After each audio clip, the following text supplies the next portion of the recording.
La coordination nationale de lutte contre la fraude met la main sur une grande quantité d'herbicides non homologués au Burkina Faso. La saisie de ces produits est le fruit d'une collaboration citoyenne. Le point de l'opération est fait à travers une conférence de presse que nous relatent Bamanka Yannick Dabiré et Ismaël Saturnin Pari. Ces camions n'avaient pas pour destination finale la brigade d'enquête et de recherche de l'Ouest. Mais, grâce à la vigilance de la coordination nationale de lutte contre la fraude, ils sont là, chacun contenant une forte quantité de produits prohibés, notamment les herbicides, qui ne font pas partie de la liste des produits homologués au Burkina Faso. Le point de cette saisie est fait ici, devant les journalistes.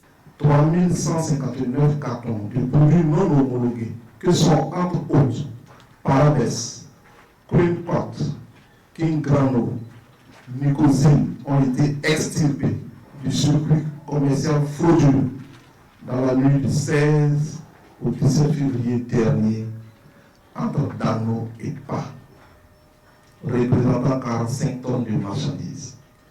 Il s'agit d'herbicides importés qui ne répondent à aucune exigence technique des services compétents à la matière.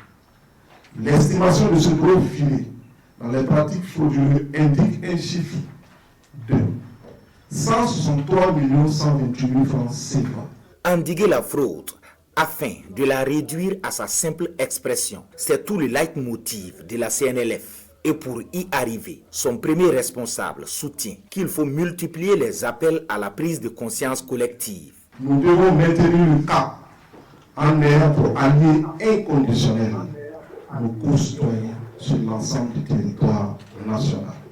C'est un combat au cours duquel la fraude prend de nombreux raccourcis, métamorphosant sans cesse ses méthodes et ses techniques.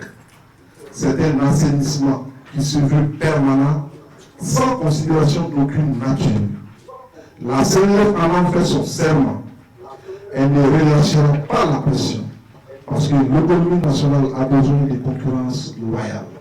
Pour ce qui est du sort réservé à la cargaison saisie, les conférenciers affirment que les produits seront confisqués après une requête devant le tribunal. Quant aux auteurs, ils seront soumis au paiement des amendes et pénalités.